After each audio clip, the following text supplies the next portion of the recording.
7. IRS Levies and Liens. Written by Rico S. Giron, future sheriff of San Manuel County, New Mexico. http://ricoforsheriff.com. The Federal Reserve Bank, aka the IRS, is the biggest lie and scam in world history. IRS are the three most frightening and loathed letters in the English language. This deep-seated fear and loathing serves a very specific purpose. It serves to keep the people of America enslaved in submission to an illusion, a lie. It is an emotional and psychological chain around the neck of the American people. The IRS has a horrible reputation and has earned every bit of it.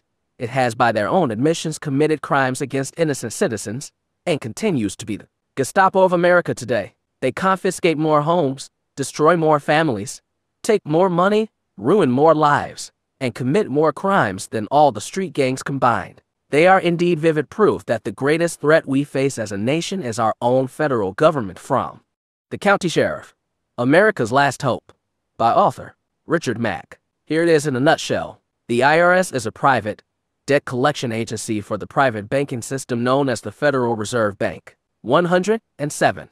Learn to play the game. The IRS is not a government agency. I repeat, the IRS is not a government agency. Never has been, never will be. The IRS, formerly the Bureau of Internal Revenue, BIR, situated in, and with authority only in, the Philippine Islands, Trust Fund Number 61, later moved into Puerto Rico, Trust Fund Number 62, as well. In the 1950s, with the stroke of the pen, the BIR was transformed into the current, notorious IRS and brought onto the 50 United States. This was done without any congressional authority whatsoever. There is no congressional authority for the IRS to exist and operate in the 50 states of the Union recorded anywhere in any law books. Again, keep in mind that the IRS is the private debt collection agency for the private banking system known as the Federal Reserve Banks. Due to the naive ignorance of the American people, most Americans do not realize that there are two Titles 26. Title 26, Internal Revenue Code, is the debt collection manual for the IRS. This manual has nothing to do with constitutional rights. The IRS does not collect an income tax. The IRS is simply collecting a user fee payable to the Federal Reserve Bank because we Americans are using this private credit system. The user fee had to be disguised as an income tax to fool the American people and keep them enslaved. Title 26, United States Code, is non-positive law, which means that no American citizen is subject to it. However, all U.S. citizens are subject to it. In order to understand U.S. citizen, you must go to 28 U.S.C. Section 3002, squared. Camaricalo applied. Most American citizens have perhaps unknowingly, but voluntarily, surrendered their sovereignty in exchange toward the immunities and privileges of the 14th Amendment. There are literally hundreds of silent, unilateral contracts by which American citizens declare themselves to be U.S. citizens and thus subject to both Titles 26. By voluntarily becoming a U.S. citizen, every American citizen declares him herself to be an indentured servant, a slave to the non-federal, Federal Reserve banking system with no constitutional rights whatsoever. So then, Title 26, USC is a private law that applies only to U.S. corporate citizens, who are all employees of the corporate entity identified at 28 U.S.C. Section 3002-15. ABC as the United States. 15 United States means A federal corporation, B an agency, department, commission, board, or other entity of the United States, or C an instrumentality of the United States. Consider this fact. When an IRS agent wants to seize property from a citizen in a county, they must first contact the sheriff of the county and request assistance in the seizure, because the IRS agent has no authority to seize any property at all. So the IRS agent bamboozles the sheriff into committing the crime for the IRS. When the sheriff seizes property from a citizen under the non-authority of the IRS agent, the sheriff has committed a second-degree felony, conversion of property. 10.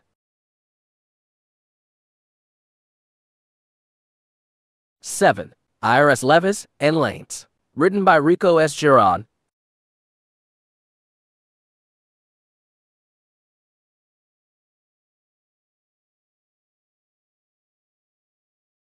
A second-degree felony is incredibly serious. However, both the IRS agent and the sheriff knowingly or unknowingly, count on the ignorance of the citizen who has no idea what their lawful rights are. Bear this point in mind.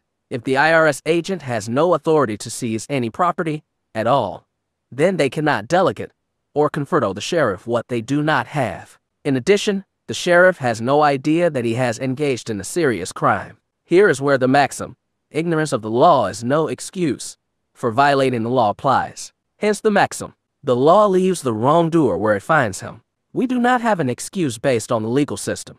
Both the IRS agent and the sheriff should be arrested and charged with conversion of property, a second-degree felony. Tyranny is defined as dominance through threat of punishment and violence, oppressive rule, abusive government, cruelty, and injustice. What better definition than this fits the abusive IRS? America is using a private credit system wherein the medium of exchange is the Federal Reserve notes that we call dollars. Hence, the so-called income tax is in reality nothing more than a disguised user fee that Americans must pay to the non-federal Federal Reserve Bank for using their private credit system.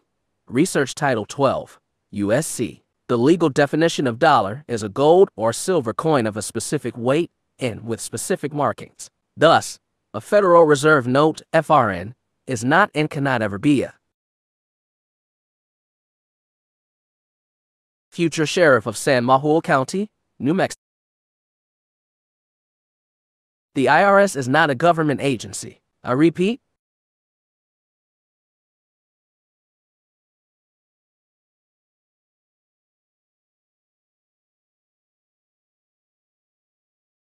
dollar. A note is not money. See Black's Law Dictionary. The Federal Reserve notes in use today are mere evidence of a debt. I repeat for emphasis, Federal Reserve notes are not dollars and can never be dollars. The Federal Reserve banking system is not a federal government agency.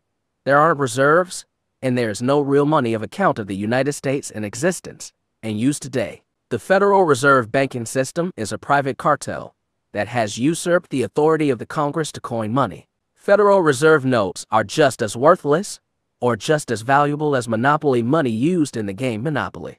If we go to the Constitution for the United States of America, Article 1, Section 8, we find that only Congress was given the authority to coin money, regulate the value thereof, and a foreign coin, and fix the standard weights and measures. This authority given to Congress by the Constitution for the United States of America was not to be delegated to any private corporation for that corporation's private gain. The authority to coin money was usurped by the unlawful enactment of the Federal Reserve Act of 1913. The Federal Reserve Act is a private law passed by only 4 congressmen after the congressional session had closed for the Christmas holiday in December of 1913. Congress can pass both private laws and public laws. Congress does not have to tell the American citizens which law is private and which law is public.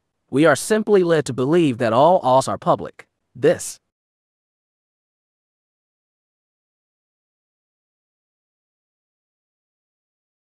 is propaganda and brainwashing at its best. Starting from 1913, we Americans voluntarily submitted to this private law through our own ignorance. Once we submitted to this private contract law, we became voluntary slaves of the Federal Reserve System.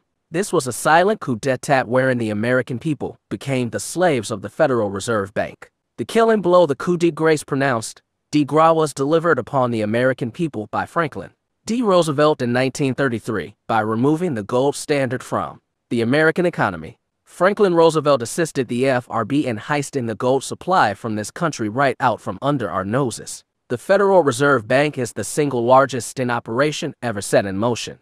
FDR knew what he was doing. Since then, no American citizen has actually paid for anything. We have just exchanged worthless Federal Reserve notes for more worthless Federal Reserve notes. We lease our property from the state of your state. We lease our cars.